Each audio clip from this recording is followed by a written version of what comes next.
안녕하세요. 이렇게 과학 터치를 통해서 여러분들을 만나 뵙게 돼서 반갑습니다. 저는 경기대학교 생명과학과에서 미생물 분야를 강의하고 또 연구하는 김재수 교수입니다.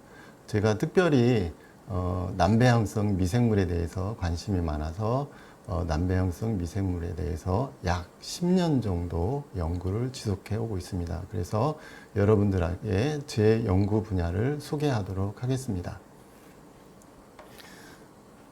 자, 일단은 타이틀을 남배양성 토양미생물을 활용한 기능성 물질 개발이라고 정했는데, 이것이 바로 제가 연구하는 분야의 키워드가 되겠습니다. 그래서 여러분들이 남배양성 미생물이 뭔지 이 시간을 통해서 알게 되겠고, 그거를 연구해서 어떻게 활용하는지에 대해서 여러분들이 알 수 있도록 소개하도록 하겠습니다.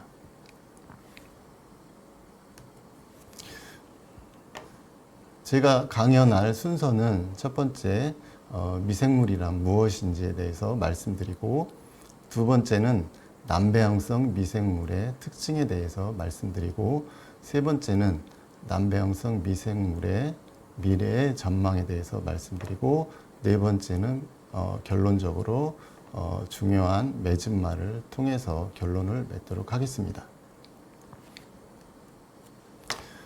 자, 미생물에 들어가기에 앞서서 생물에 대해서 포괄적으로 살펴보도록 하겠습니다. 먼저 생물이라 그러면 동물, 식물, 미생물 이렇게 크게 세 개의 분야로 나눌 수가 있겠습니다. 그래서 동물 같은 경우는 사전적 의미로는 움직이는 물건이라는 뜻이 있죠. 그래서 동물들은 다 움직이는 그런 특징을 가지고 있습니다. 그렇지만 사전적 의미는 좀 더 자세하게 나와 있습니다. 동물의 사전적 의미는 주로 유기물을 영양분으로 섭취하며 운동, 감각, 신경 등의 기능이 발달하고 세포에 세포벽이 없는 생물 종류의 한 가지라고 나와 있습니다. 그리고 좀 더 구체적으로는 소화, 배설, 호흡, 순환, 생식 등의 기관으로 분화된 생물이 바로 동물이라고 할 수 있겠습니다. 여기 그림에 보시면 다양한 종류의 동물들이 있죠. 여러 종류의 새들이 있습니다. 우리가 흔히 조류라고 하는 것들이고요. 자, 그 다음에 잠자리, 메뚜기와 같은 곤충류도 존재하고 있습니다.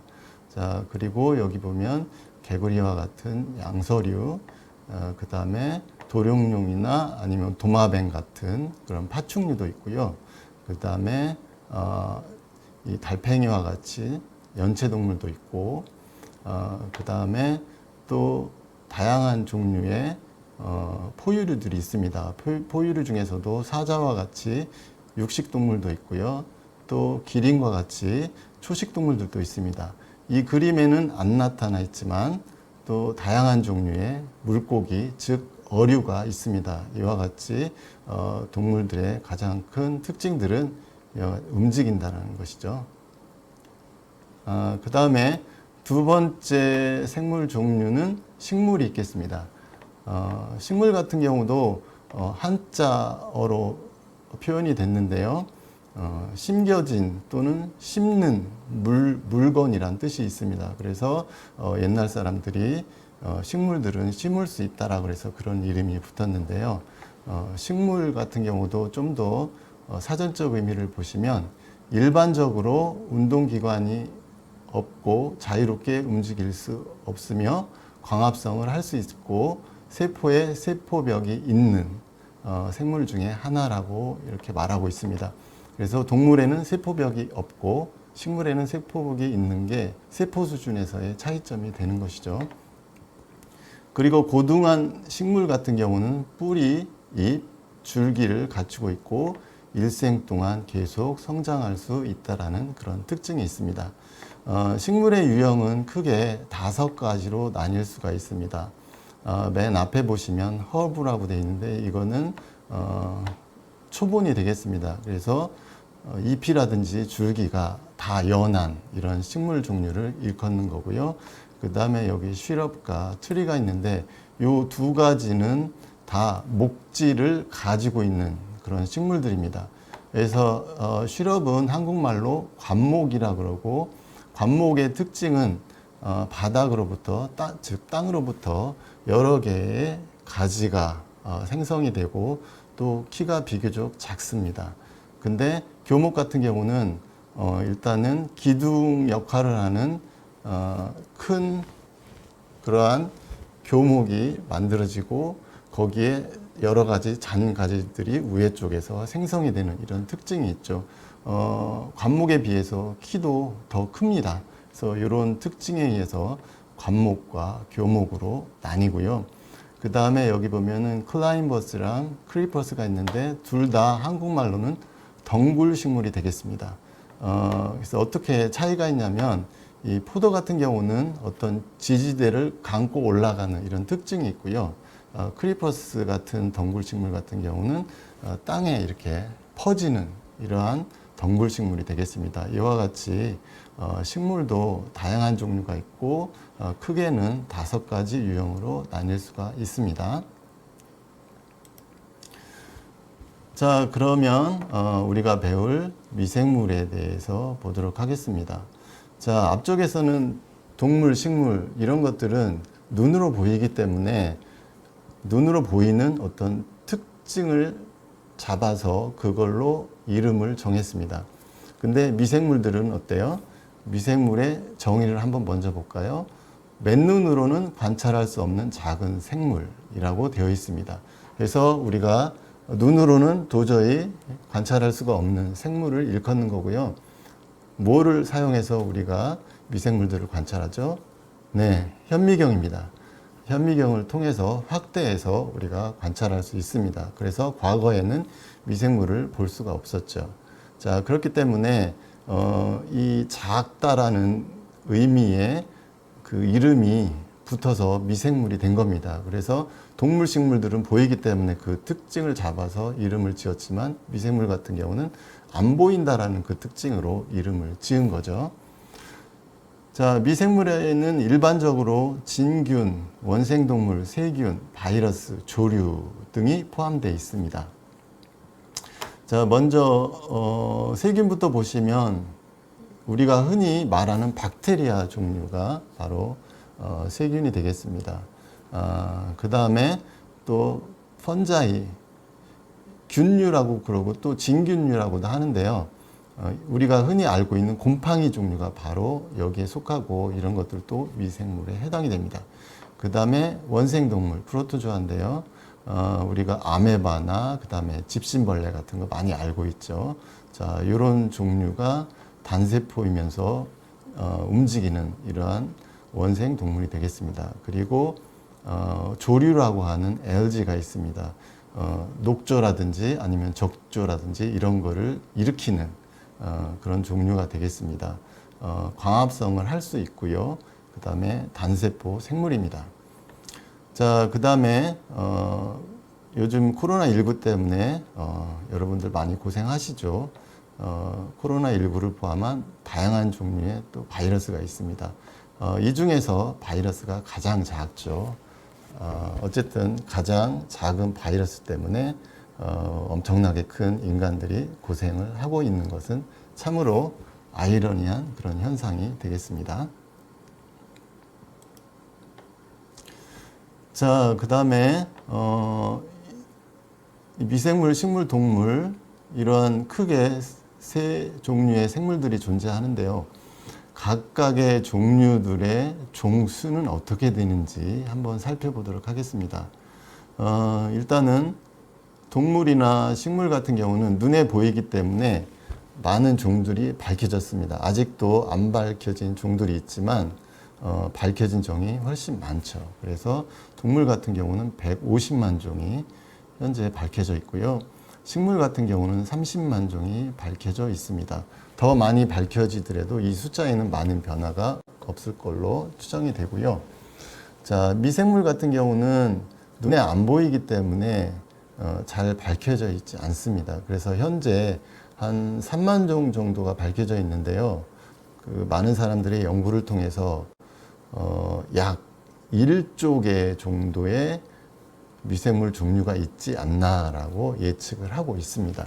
자, 이런 것들은 다양한 분자 생물학적 기술을 이용해 가지고 유전자 염기 서열 분석 같은 것을 통해 가지고 추정한 그런 예측치가 되겠습니다.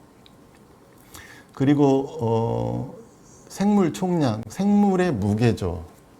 이와 같이 생물 종류별로 생물의 무게를 한번 추정을 해봤습니다. 정확하게 우리가 다 모아서 무게를 잴 수가 없기 때문에 연구자들이 추정할 수밖에 없죠. 그래서 과거에는 미생물이 한 50 내지 60%를 차지한다고 생각했는데요. 최근의 연구 결과로는 식물이 한 80%, 요거는 무게 단위가 되겠습니다. 그래서 요 가장 넓은 부분이 식물이기 때문에 한 80% 차지한다고 보고 있고요. 그 다음에 나머지는 이제 미생물이 차지한다고 보고 있습니다. 그리고 동물은 전체 무게에서는 아주 미약하게 0.2% 정도밖에 차지하고 있지 않습니다. 그 다음에 미생물들이 어느 환경에 많이 서식하고 있는지 이 그림에서 보여주고 있습니다. 전체 미생물 중에서 박테리아, 즉 세균하고 아키아, 요거는 고세균 또는 고균이라고 하는 그런 원시 세균을 일컫는 건데, 요 두 가지만 숫자를 셌을 때 1 곱하기 10의 30승이라는 어마어마한 숫자가 나오죠. 그래서 10의 0이 30개가 있는 그런 숫자가 되겠습니다. 우리가 평생 세도 셀 수 없는 그런 어마무시한 그런 숫자가 되겠죠. 어쨌든 지구상에 이만큼의 미생물 숫자가 있다라고 보시면 되고요. 가장 많은 곳은 해양 바닥 쪽에 있는 여기 토양에 가장 많이 있습니다. 4 곱하기 10의 29승이 있고요. 또 그 다음 많은 곳은 여기 육지에 있는 표면 쪽에 있는 토양, 여기 표토라고 그러죠. 그 다음에 그 밑에 있는 심토에 3 곱하기 10의 29승계의 이러한 미생물들이 존재하고 있습니다. 여기 두 개를 비교해 보면 심토가 훨씬 양이 많죠. 그럼에도 불구하고 심토나 여기 표토나 미생물 숫자는 똑같습니다. 왜 그러냐면은 대부분의 미생물들은 표토에 더 많이 서식하고 있기 때문에 그렇습니다. 그 다음에는 해양이 워낙 넓다 보니까 밀도는 적더라도, 토양이나 이런 것보다 밀도는 적더라도 워낙 넓어서 그 다음으로 많습니다. 그래서 1 곱하기 10의 29승계가 있고요. 그 다음에 해양 퇴적층에 5 곱하기 10의 28승이 있습니다. 이와 같이 요 5군데에 가장 많은 미생물이 살고 있고요. 그 다음에 뭐 지하수라든지 아니면 뭐 동물의 몸속이라든지 뭐 이런 곳에도 많이 서식하고 있는 것을 볼 수가 있습니다. 자, 그 다음에 여러분들이 가장 생물에 있어서 기본적인 게 세포죠. 그래서 세포에 대해서 소개를 하면 세포는 크게 두 종류로 나뉩니다. 하나는 원핵세포고요. 또 하나는 진핵세포입니다. 자, 원핵세포는 말 그대로 원시적인 그러한 핵을 가지고 있는 세포라 그래서 핵이 없어요. 핵이 없고요. 그 다음에 진핵세포는 진짜 핵을 가지고 있기 때문에 진핵세포라고 이렇게 이름이 붙여졌는데요. 원핵세포는 그 외에도 세포기관이 없습니다. 자, 그러니까 단순한 세포가 되겠죠. 그 다음에 진핵세포는 핵도 있지만 핵 말고도 그 외에 여러 종류의 세포기관들이 존재하고 있기 때문에 좀 더 발달된 세포의 모양이 되겠습니다. 그래서 모든 생명체는 바이러스만 빼놓고요. 원핵세포 또는 진핵세포 둘 중에 한 종류의 세포를 가지고 있습니다. 자, 우리 몸에는 몇 개의 세포로 이루어졌는지 혹시 아시나요? 자, 최근 연구 결과에서는 37조 개의 세포로 구성되어 있다고 합니다. 그리고 우리 몸에는 몇 개의 미생물이 존재하는지 아시나요? 자, 최근 연구 결과에 의하면 39조 개가 존재한다고 합니다. 이것은 세균을 기준으로 한 거죠. 자, 그러면 어쨌든 37조 개나 39조 개는 거의 비슷하잖아요. 그래서 세포 수로는 인간의 몸에 진핵세포하고 원핵세포의 숫자가 거의 비슷하다라고 보시면 됩니다. 근데 이것을 개체수로 환산하면 어떻게 되죠? 자, 인간은 하나의 개체입니다. 그렇기 때문에 개체수로 따지면 하나죠. 물론 37조 개의 세포로 되어 있지만 개체수로 따지면 한 개입니다. 그런데 세균 같은 경우는 세포 하나가 하나의 생명체고 개체입니다. 그렇기 때문에 개체수로 따지면 39조 개가 됩니다. 그래서 세포 수로는 비슷하지만 개체 수로는 1대 39조가 되는 엄청난 차이를 보여주고 있죠. 자, 그 다음에 세포의 크기를 한번 비교를 해봤습니다. 자, 여기 밑에 X축에 보면은 길이 단위가 나와 있죠. 그래서 뭐 1m가 있고요. 그 다음에 100mm, mm는 이제 10cm가 되겠고요. 10mm가 1cm라는 거 알고 있죠. 그 다음에 마이크로미터는 밀리미터의 1000분의 1 단위가 되겠습니다. 그리고 나노미터는 마이크로미터의 1000분의 1 단위가 되겠고요. 그래서 원핵 세포의 가장 대표적인 생물은 대장균이 되겠습니다. 자, 대장균이 원핵세포의 평균 크기 정도 된다라고 하시면 여기 그 일반 진핵세포, 뭐 상피세포나 그 외의 세포들은 약 100 마이크로미터 전후가 되겠죠. 그 다음에 원핵세포 같은 경우는 10 마이크로미터보다 조금 적습니다. 그렇기 때문에 약 진핵세포가 10배나 그 이상 크다라는 것을 볼 수가 있겠고요. 그 다음에 앞쪽에서 언급됐던 바이러스 같은 경우는 세포를 안 가지고 있죠. 자, 그렇기 때문에 뭐 단백질하고 핵산으로 이루어진 단순한 구조이고 또 크기도 매우 작습니다. 100 마이크로미터 이하인 경우가 많죠.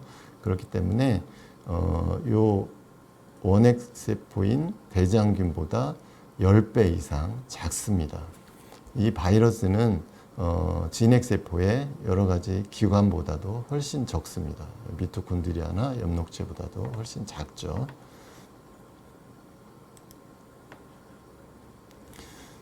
자, 그러면 미생물에는 어떤 종류가 있을까요?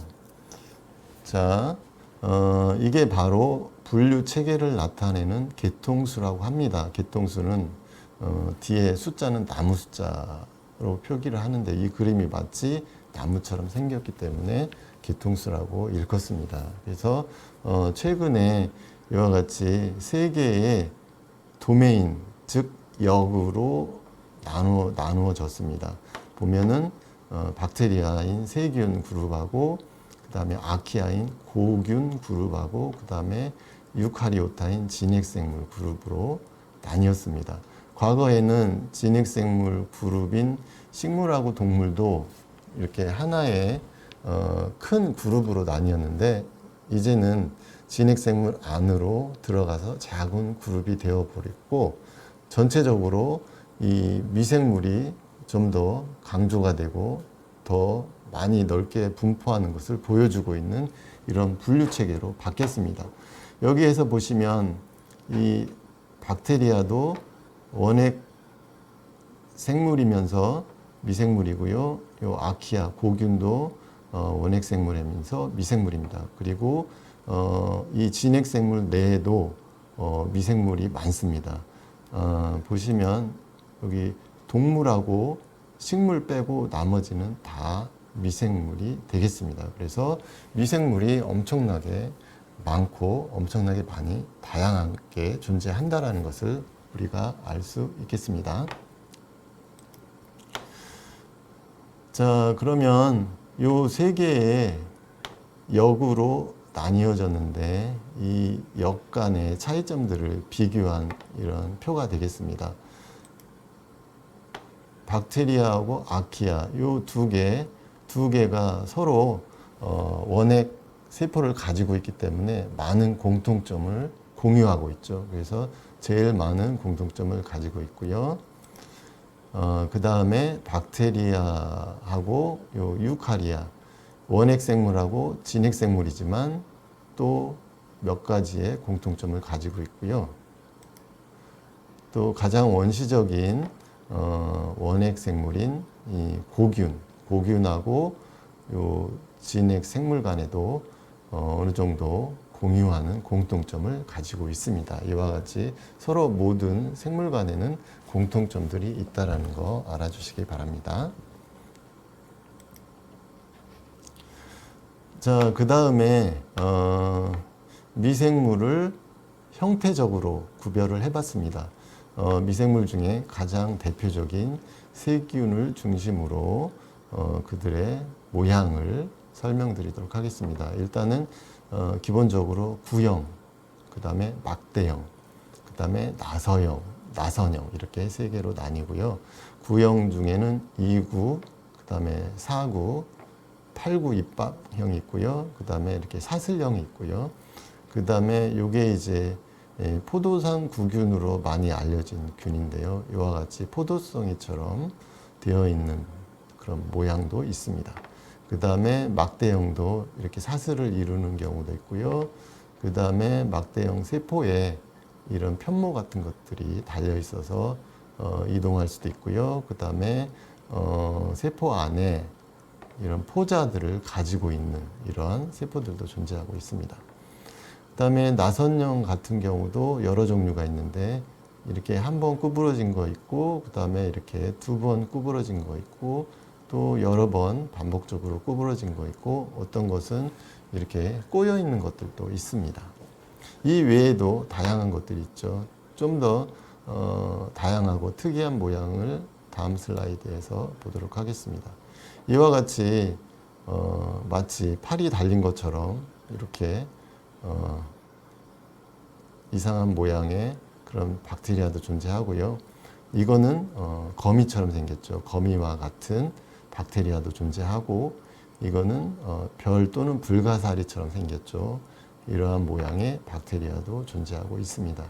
그리고 요거는 마치 사마귀가 이것저것 나와 있는 것처럼 돌출된 이런 모양들을 가지고 있는 이런 박테리아도 존재를 하고 있습니다.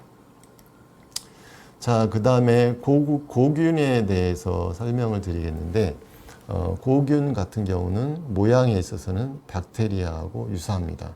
그렇지만은 박테리아보다는 단순한 모양을 가지고 있고요. 다양성에 있어서 박테리아보다는 덜 다양한 편입니다.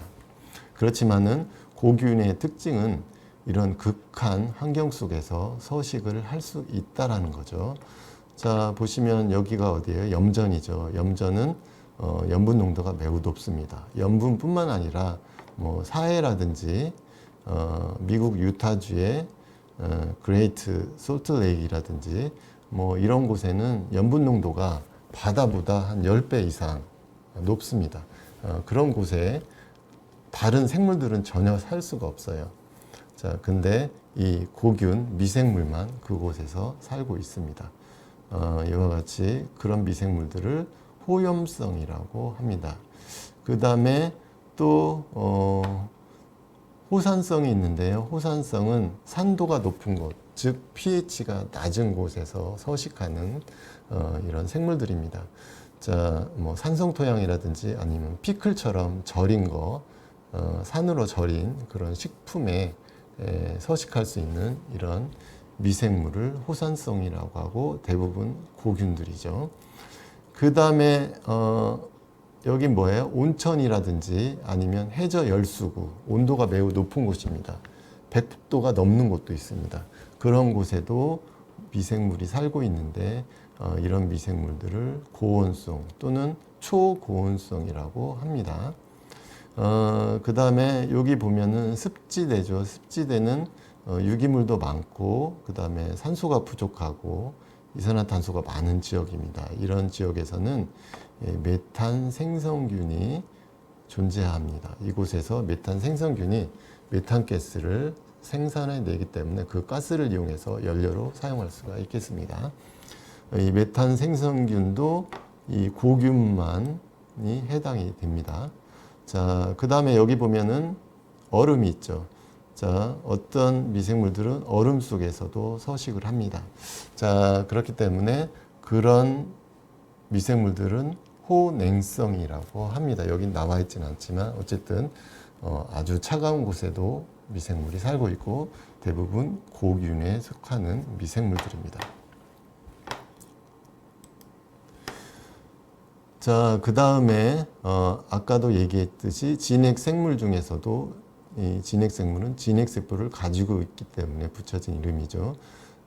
진핵생물 중에서도 미생물이 있다고 그랬죠. 진핵생물 중에 있는 미생물들은 대부분 단세포로 존재할 수 있는 미생물입니다. 그래서 그 중에 하나가 균류, 여러분들이 흔히 알고 있는 곰팡이 종류가 되겠습니다. 이 균류들은 이게 현미경 사진인데요. 세포들이 길쭉길쭉한 균사로 되어 있습니다. 이런 것들은 박테리아나 고균보다는 크지만 여전히 현미경으로 봐야지만이 우리가 세포 모양을 관찰할 수 있는 미생물이 되겠습니다. 얘네들이 자라게 되면 우리가 눈으로 볼 수 있는 그런 모양이 되죠. 검은 빵 곰팡이 같은 경우도 이렇게 빵에서 자라는 모습을 볼 수 있고요. 요 다양한 곰팡이 종류들이 고용 배지에서 다양한 모양으로 자라는 것을 볼 수가 있습니다. 그리고 이 균류에는 6개의 또 소 그룹으로 또 나눌 수가 있습니다. 여기에는 일반적인 곰팡이 종류도 있겠고 잔황균류 같은 경우는 우리가 알고 있는 효모균이 여기에 속하고요.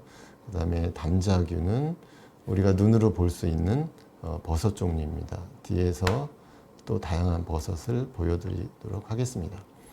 자, 요 버섯이 미생물이라는 게 좀 의아하죠. 자, 우리가 눈으로 관찰할 수도 있고 또 식용 같은 경우는 우리가 요리를 해서 먹기도 합니다. 자, 얘 같은 경우는 여기에서 담자균류에 속합니다. 얘네가 왜 미생물이냐 눈으로 보이는데 그렇게 여러분들이 질문할 수도 있습니다.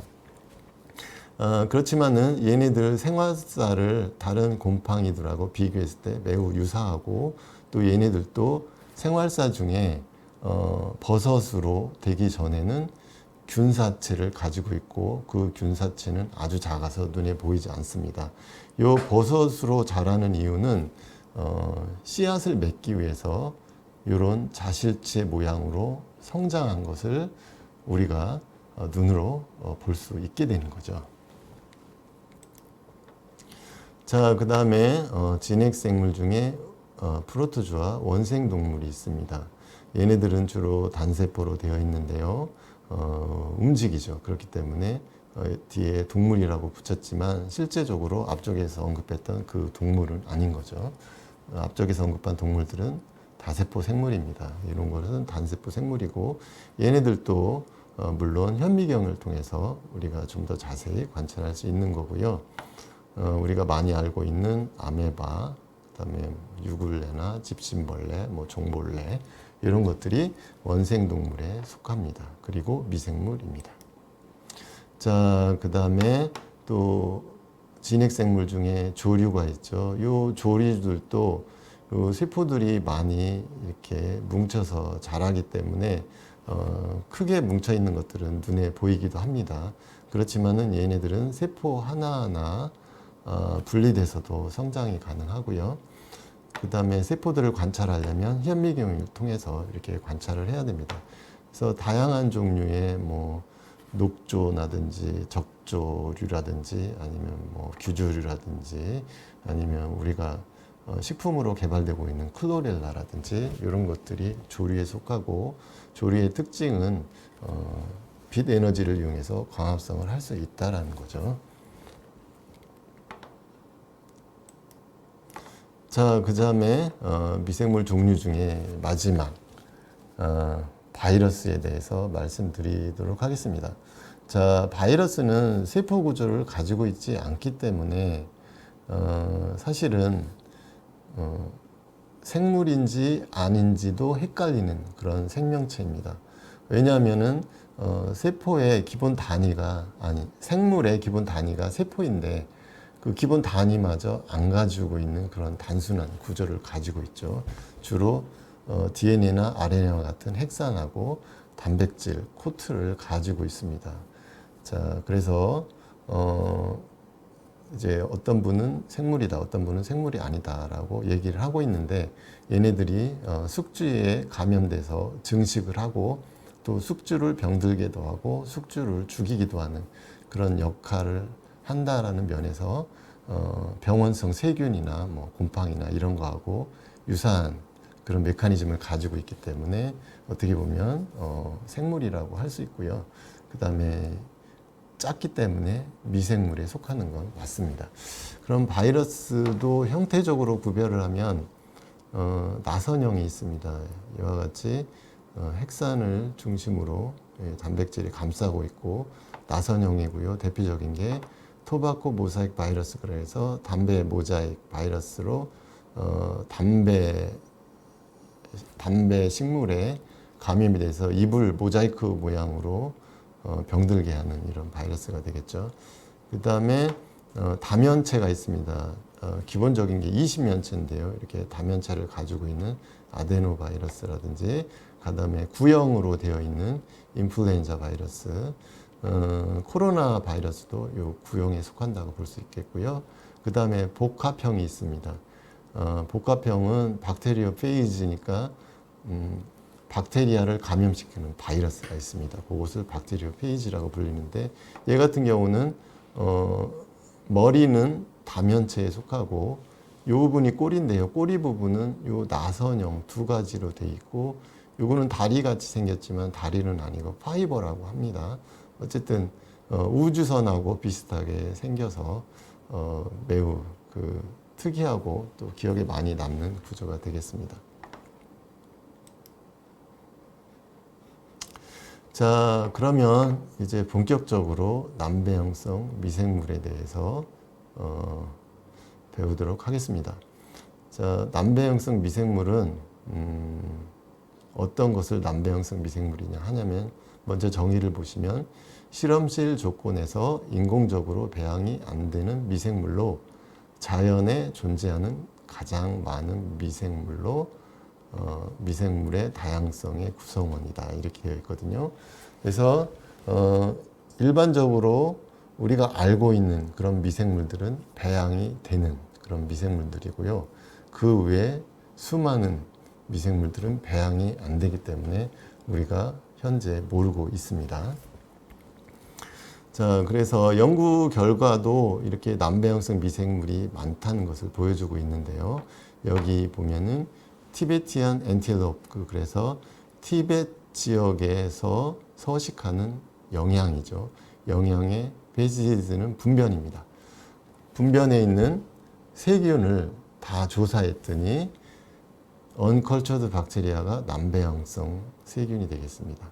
남배형성 세균이 95.41%를 차지하고 있고, 나머지 5% 이하만이 배양이 된다는 것을 이 연구 결과를 통해서 밝혔습니다.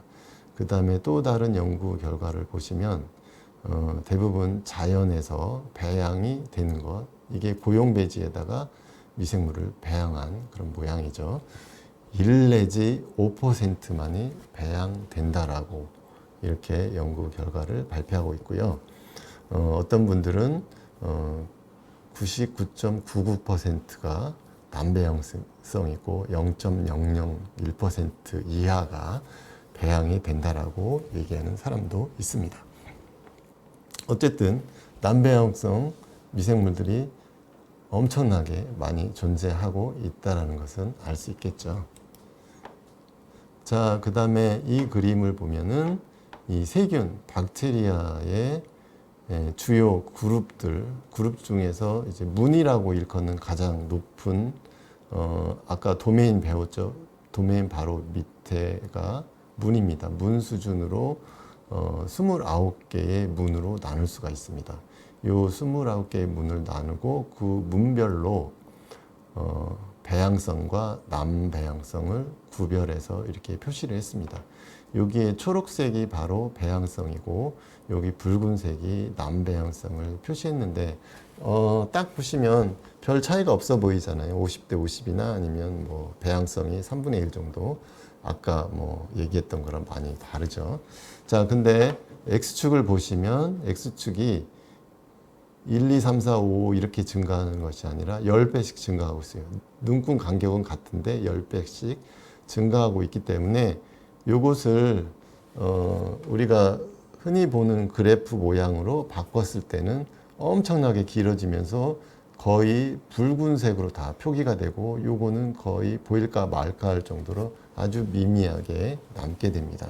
그래서 좁은 공간에 이렇게 표시하려다 보니까 이게 바로 로그 스케일이거든요. 로그 스케일로 표기를 했습니다. 그렇기 때문에 이걸 보더라도 남배형성 미생물이 엄청나게 많다는 것을 알 수 있고요.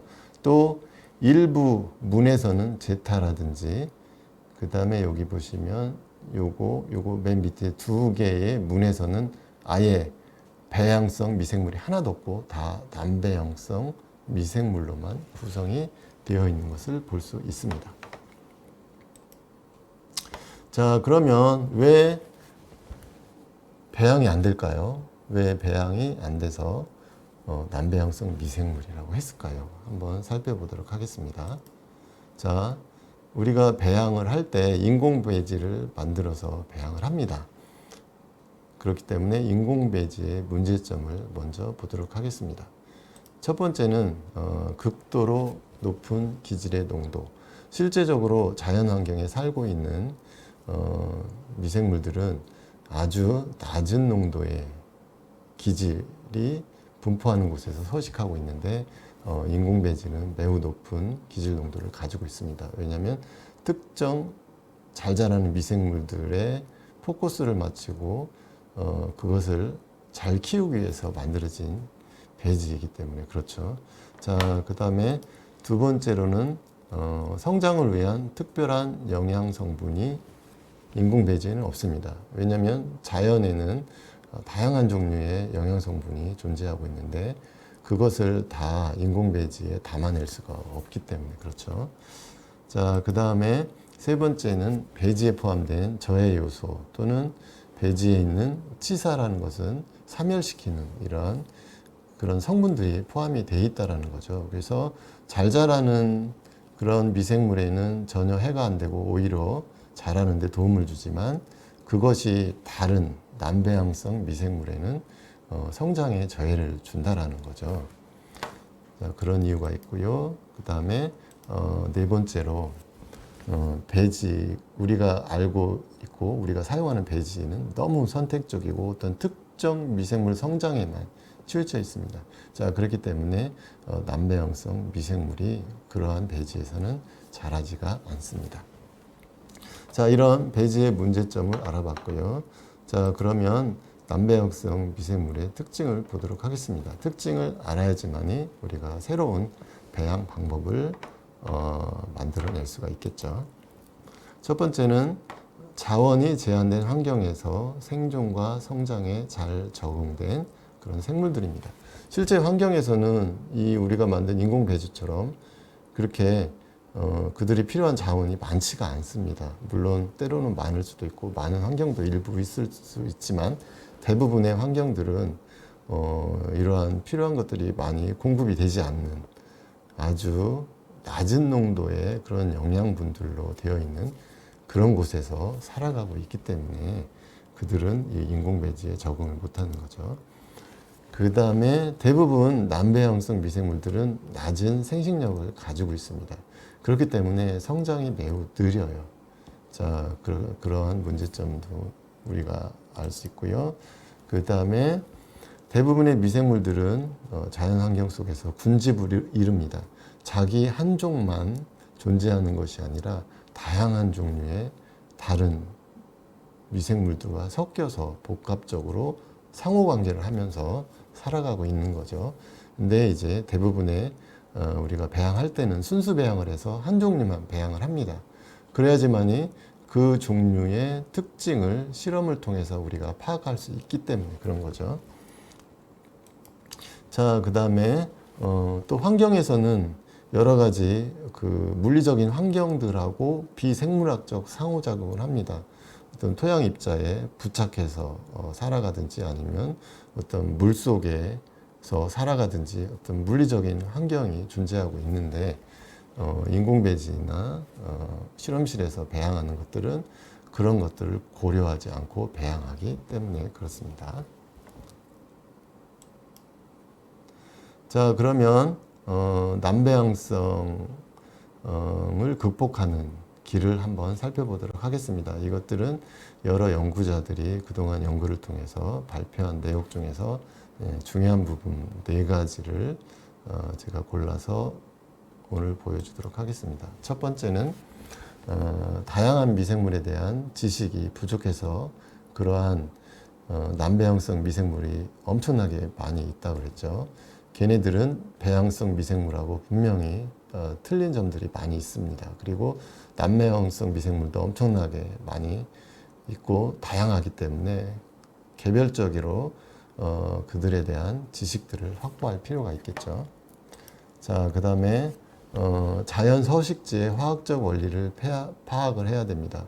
자, 미생물들이 살아가면서 여러 가지 화학물질하고 접하게 되고 자기에게 필요한 화학물질도 있고 또 자기에게 해로운 화학물질도 있고 환경에 따라서 또 주변에 있는 다른 미생물이나 다른 생물에 의해서 또 여러 환경적인 요인에 의해서 여러 가지 화학 반응이라든지 어떤 물질 변환이라든지 이런 것들이 끊임없이 일어나고 있는데 그 원리를 잘 파악을 해야 이 난배양성 미생물들을 잘 키울 수가 있습니다. 자, 그 다음에 세 번째로 자연에서는 생물학적인 또는 비생물학적인 상호작용이 존재하고 있는데 그것을 우리가 알아야지만이 우리가 배양을 할 때 그런 상호작용의 특성을 부여함으로 인해서 배양에 성공을 할 수가 있습니다. 그래서 이런 것들 특성도 파악을 해야 되는 거죠. 그 다음에 미생물 수준에서 포괄적으로 생태계에 미치는 영향도 파악을 해줘야 됩니다. 그래서 미생물이 특히 난배양성 미생물에 의해서 그 주변에 다른 생물들에게 어떤 영향을 주는지 그런 것들을 알아야 이 난배양성 미생물들을 키우는데 많은 정보를 확보할 수가 있게 되겠죠. 자, 그 다음에 난배양성을 극복하는 길에서 또 난배양성 미생물 배양에 성공한 그러한 방법들을 소개하도록 하겠습니다. 이 외에도 많이 있지만 지금까지 이런 방법들을 사용해서 성공한 예들입니다. 일단은 배지의 선택입니다. 난배양성 미생물을 위해서 특별히 제작된 또 연구된 이런 배지들이 있습니다. 그런 배지들은 난배양성 미생물에 특화되었기 때문에 그런 배지들을 사용하는 게 난배양성 미생물들을 성공적으로 배양할 수 있는 방법이 되겠고요. 그 다음에 미생물 배양에 있어서 탄소원과 에너지원이 가장 중요한 그런 자원이 됩니다. 그래서 미생물마다 사용되는 탄소원이나 에너지원이 각각 다 다릅니다. 난배양성 미생물도 마찬가지죠. 그래서 난배양성 미생물이 어떤 탄소원, 어떤 에너지원을 사용하는지 그것을 잘 파악해서 그것을 공급해 줄 필요가 있습니다. 그 다음에 기타 배지 성분은 일반적으로 사용하는 인공 배지에는 난배양성 미생물에게 해가 되는 이런 물질들이 있습니다. 그런 것들을 배지 성분에서 배제시켜주는 그런 작업이 필요하겠죠.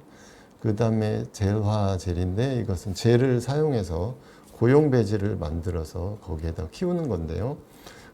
난배양성 미생물 중에 많은 애들이 이런 액상에서는 잘 안 자라고 이런 고용화된 배지에서 잘 자라는 애들이 있기 때문에 그런 종류를 위해서 젤로 만들어진 그런 배지를 사용하라는 얘기죠. 그 다음에 접종량과 상호작용인데요.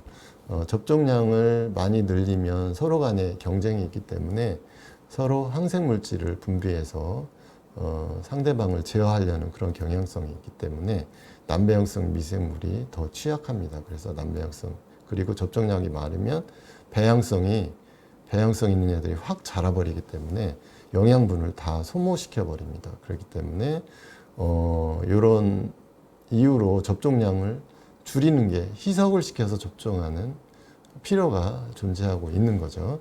그 다음에 성장 조건도 남배형성 미생물에 맞게 조절을 해줄 필요가 있습니다.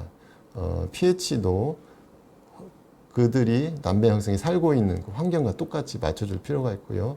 온도도 대부분 뭐 30도, 37도씨에서 배양을 시키는데, 왜냐하면 성장을 잘하는 애들은 그런 온도에서 잘 자라지만 대부분 환경은 온도가 낮은 편이죠. 그래서 20도씨나 그 이하로 해주면 이 남배형성 미생물들이 많이 자라고, 그 다음에 토양 미생물 같은 경우 토양 공기는 일반 공기하고 다르기 때문에 이산화탄소 농도를 높여주고 산소 양을 좀 줄여서 남배형성이 자랄 수 있도록 이렇게 성장 조건을 바꿔주면 좋고요. 그 다음에 아까 느리게 자란다 그랬죠. 그래서 배양 기간도 늘려주는 것이 좋습니다. 그 다음에 성장으로의 전환은 대부분 남배형성 중에 또 휴면 상태에 있는 애들도 있습니다.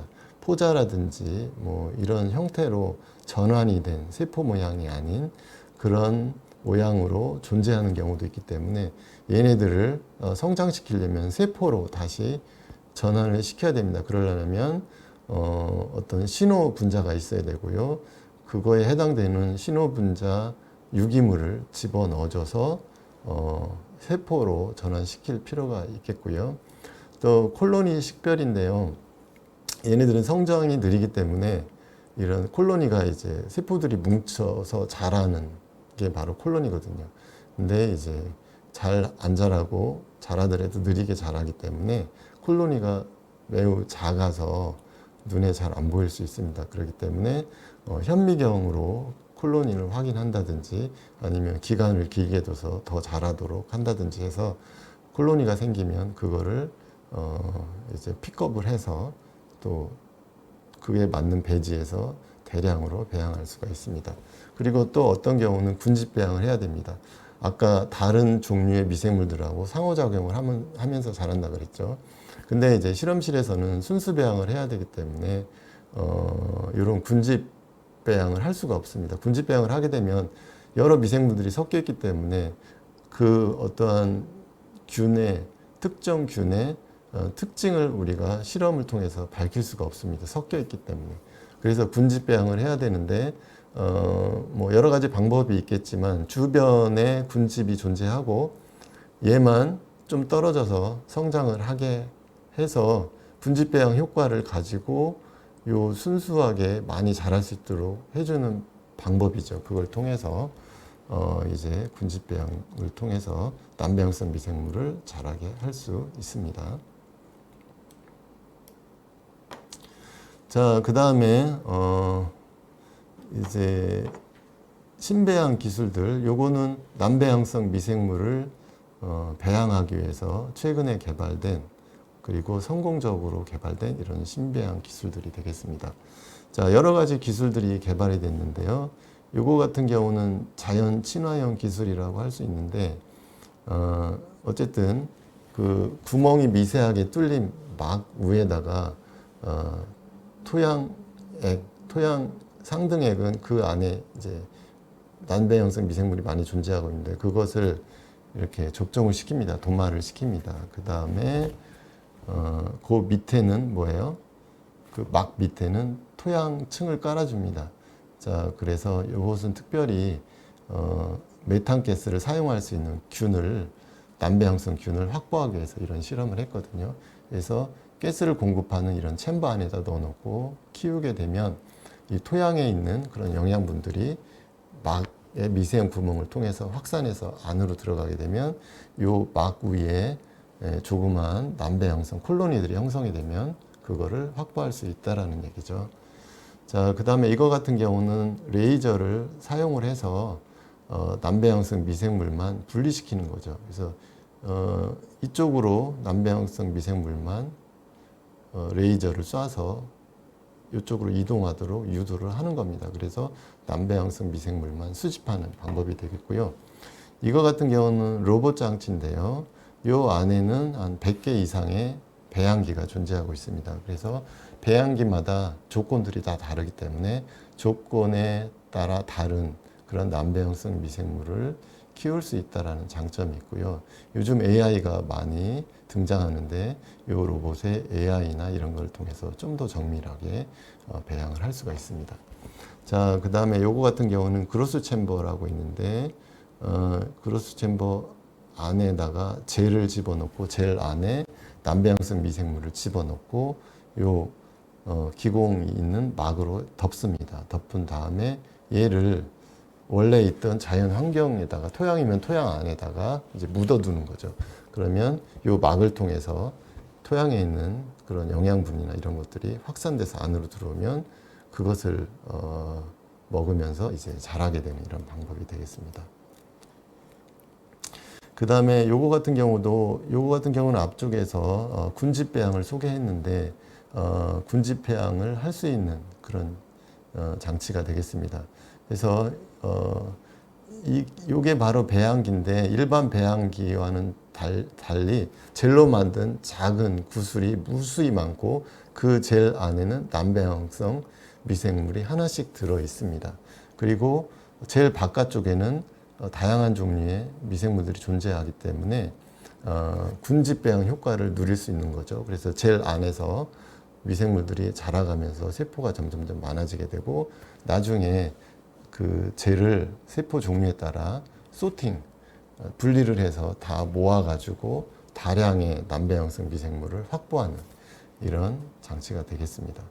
그 다음에 요거는 매우 작은 칩으로 되어 있는데요. 약 100만 개 이상의 홈이 있습니다.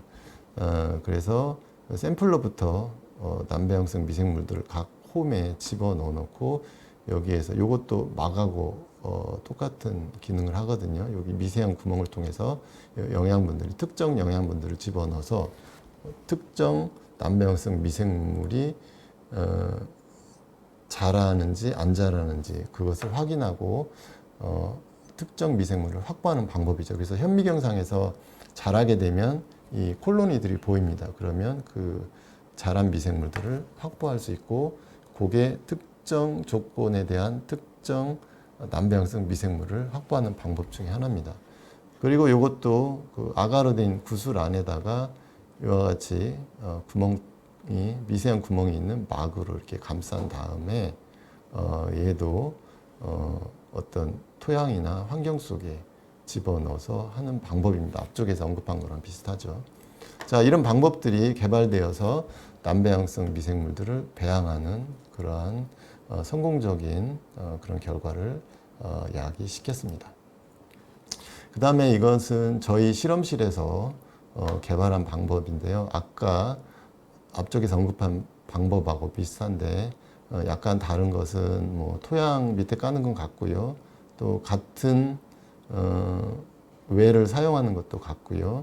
그렇지만 아까에서는 여기 막 위에 콜로니가 형성됐지만 저희는 여기에다가 액체 배지를 집어넣어서 요 안에서 토양 영양분을 이용해서 자라도록 이렇게 한 게 좀 다른 점입니다. 그리고 저희가 또 새로운 배지를 만들기 위해서 토양을 새로운 방법으로 축출을 해서 많은 영양분들을 축출을 해냈는데 여기 보면은 여기 두 개는 기존의 방법입니다. 그리고 요거는 저희 실험실에서 개발한 방법인데요. 보시면 작아서 잘 안 보일지 모르겠지만 여기 ND라고 나와 있는 것들은 검출이 안 된 겁니다. 근데 저희 방법으로는 이러한 검출이 안 된 것까지도 포함하고 있습니다. 그렇기 때문에 토양에 존재하는 다양한 더 많은 그런 영양분들을 축출을 해서 배지로 사용을 했더니 결과적으로 다른 기술에 비해서 이게 남배양성 미생물을 분리를 한 거거든요. 그래서 저희가 분리한 균 한 260개를 분리를 했는데 그 중에 한 50% 정도가 남배양성 미생물이었습니다. 그래서 다른 기술에 비해서 훨씬 효과적으로 분리할 수 있는 이런 방법을 개발을 했습니다. 그 다음에 이것은 남배양성 미생물을 대량으로, 특히 이제 저희는 토양 미생물을 주로 하는데 토양 미생물 중에 남배양성을 대량으로 배양하기 위해서 이런 배양기를 만들었습니다. 그래서 이것도 미세 기공이 뚫려져 있는 막을 바깥에 두르고 그 다음에 토양으로 바깥쪽을 감싸고 안에다가 배양을 합니다. 그리고 밑에서는 자석을 돌릴 수 있는 그런 기계를 놓고 안에는 자석으로 된 발을 집어넣어서 계속해서 섞어주는, 그래서 불리한 그 남배양성 미생물을 대량으로 생산할 수 있는 이런 기술도 개발을 했습니다. 자, 그리고 이것들은 최근에 한국의 연구자들 분께서 개발한 내용입니다. 그래서 메타제노믹스라 그래서 환경에 있는 유전자를 분석해서 어떤 종류의 남배양성 미생물이 있는지, 그 다음에 걔네들의 유전적 특징이 뭔지 밝혀가지고 AI나 이런 것들을 활용해서 어떤 배지가 적합한지 예측을 하는 그런 모델을 만들어서 맞춤형 이런 배지들을 만들어서 배양에 뭐 다는 성공은 안 하겠지만 일부 성공하는 그런 예들이 있었고요. 자, 요거 같은 경우는 이제 그 담수에 많이 우점하고 많이 서식하는 세균인데 순수 배양이 안 돼가지고 그동안 여러 가지 연구에 활용도 못했는데 얘 같은 경우는 특별히 이제 어떤 특별한 효소, 카탈레이즈라는 효소를 이용해서 독성 물질인 과산화수소를 제거해 줌으로 해서 배양이 되는 것을 알 수 있었고, 얘 같은 경우는 이제 환경에서는 다른 미생물들이 그런 독성 물질을 제거해 주는 역할을 했는데 순수 배양을 할 때는 그 역할을 해줄 수 있는 미생물들이 없기 때문에 배양이 안 됐던 거죠. 자, 이와 같은 좋은 연구 결과들을 바탕으로 향후 다음과 같은 배양 기술들이 많이 활용이 될 것으로 예측을 합니다. 자, 첫 번째는 배지의 최적화죠. 여기처럼 이제 유전자 분석 정보를 통해서 미생물별로 남배양성 미생물별로 맞춤형 배지가 개발된 예정이고요. 그 다음에 앞쪽에서도 언급됐던 기술 중인데 세포 간 상호작용을 기반으로 한 순수 배양 기술, 그래서 부유형, 구형 젤이라든지 기타 다른 방법도 개발될 수 있죠. 이런 걸 통해서 상호작용 기반으로 한 순수 배양 기술이 개발될 전망이고요. 그 다음에 자연 친화형, 본 연구실에서 개발한 자연 친화형 이런 배양 기술들이 발달함으로 인해서 여러 가지 남배양성 미생물들이 더 많이 배양될 것으로 기대하고 있습니다.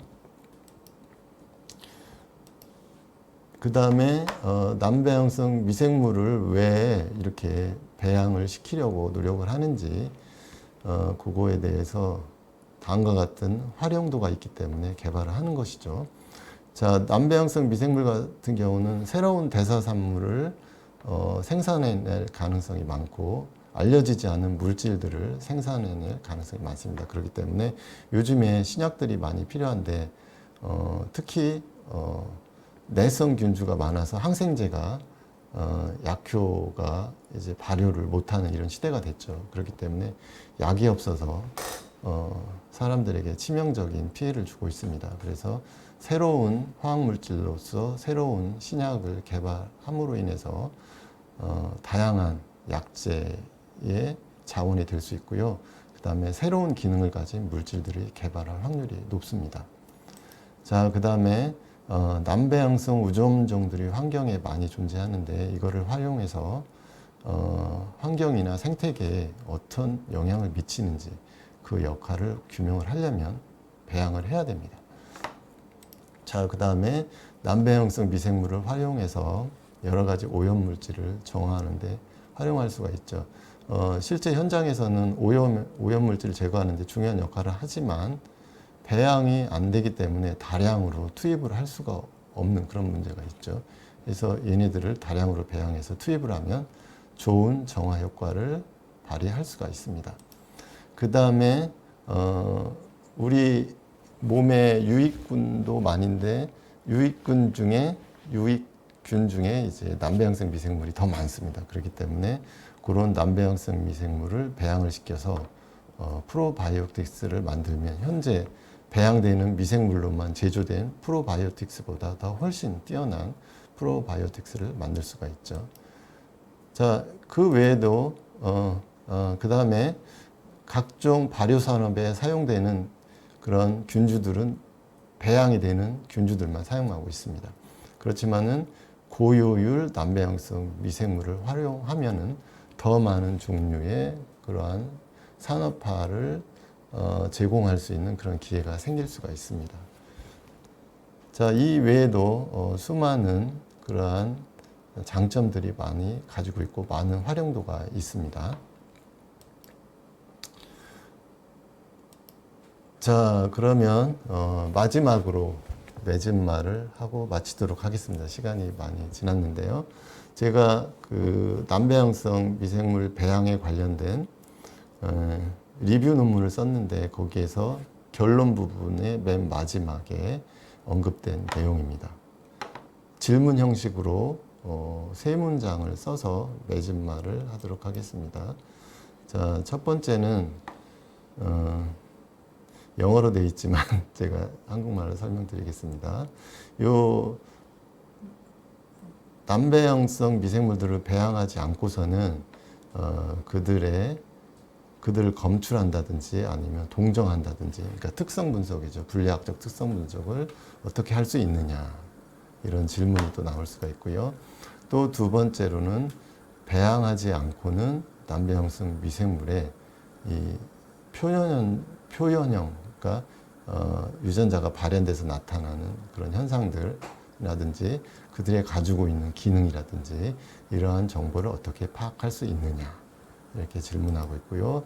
세 번째는 배양하지 않고 어떻게 남배양성 미생물들이 많이 가지고 있는 알려지지 않은 유전자들의 기능을 어떻게 찾아낼 수 있느냐, 이런 질문을 던지면서 남배양성 미생물을 배양시키는 게 얼마나 중요한지를 강조하면서 논문을 맺었습니다. 저도 이 말과 함께 오늘 강연을 모두 마치도록 하겠습니다. 감사합니다.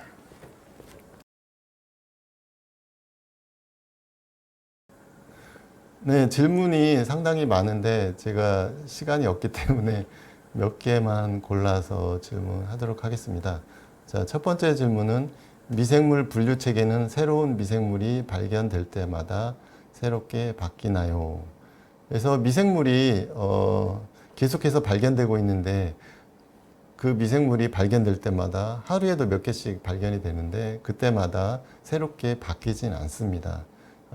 계속 과학이 발달하면서 새로운 기술로 이런 분류 체계를 좀 더 정확하고 좀 더 이해하기 쉽게 분류 체계가 개발이 된다면 그 분류 쪽을 연구하는 사람들에 의해서 새로운 분류 체계가 만들어질 수 있습니다.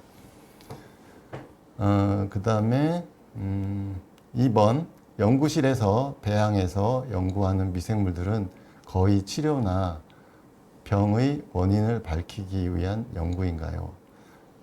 이거는 그 연구자에 따라서 다른 것 같아요. 그래서 병원 미생물만 연구하시는 분들은 치료나 또는 뭐 약 개발이나 아니면 병원체가 어떤 것에 또 약제로 개발할 수 있는지 이렇게 실험을 많이 하거든요. 그렇지만 그 외에 환경 쪽 연구하는 사람도 있고 기타 일반 미생물의 특성을 연구하는 사람도 있기 때문에 다양한 연구자들이 있다라고 생각합니다. 자, 3번, 코로나 바이러스는 고균성인가요? 아닙니다. 코로나 바이러스는 고균도 아니고 세균도 아니고 그다음에 진핵 생물도 아니고 코로나 바이러스는 바이러스고 세포 모양을 가지고 있지 않은 아주 단순한 생물이라고 생각하시면 됩니다. 자, 4번. 남배양성 미생물을 연구하다 보면 이후 인공적으로 배양될 가능성도 있을까요? 있죠, 당연히. 남배양성 미생물을 연구하다 보면 남배양성 미생물의 특징이 밝혀지게 되고 그 특징을 알게 되면 배지라든지 배양 조건을 알 수 있게 되기 때문에 그것을 접목해서 개발한 방법으로 배양을 할 수가 있습니다. 근데 남배양성 미생물이 너무 많기 때문에 이제 갈 길이 먼 거죠. 5번. 대부분의 미생물은 현미경으로 봐야 하는 걸로 아는데 육안으로 확인 가능한 미생물이 있을까요? 자, 아까처럼 버섯같이 특정한 시기에 아주 커지는 경우도 있고요. 그 다음에 고형 배지에서 키웠을 때 이렇게 덩어리가 형성되는 모양이 그 미생물마다 다르기 때문에 그걸 가지고 육안으로 구별은 가능합니다. 근데 세포 하나하나를 관찰하려면 현미경을 봐야 되는 거죠. 자, 6번. 개인적인 궁금증인데 아토피 치료에 도움이 되는 배양균이 있을까요? 있다라고 생각합니다. 자, 미생물은 엄청나게 많은 종류가 있기 때문에 그 종류 중에서도 유익균들이 많고 피부에 좋은 균들도 많고 치료 효과가 많은 균들도 많이 있습니다. 그렇기 때문에 분명히 아토피 치료에 도움이 되는 배양균이 있을 것으로 생각하고 또 남배양성 균에도 있을 거라고 생각을 합니다. 자, 7번. 이런 기술들이 다른 나라 기술과 얼마만큼의 기술적 차이나 우위가 있는지 궁금하네요. 우리나라 기술이 다른 나라보다 앞서 있나요? 자, 우리나라에서는 남배양성 분야를 연구하는 분이 많지 않습니다. 저하고 한두 명 정도밖에 없기 때문에 확실히 다른 나라가 더 이 기술을 선도하고 있다라고 보시면 됩니다. 그 다음에 8번. 코로나19 검사에도 사용이 되나요? 자, 코로나19는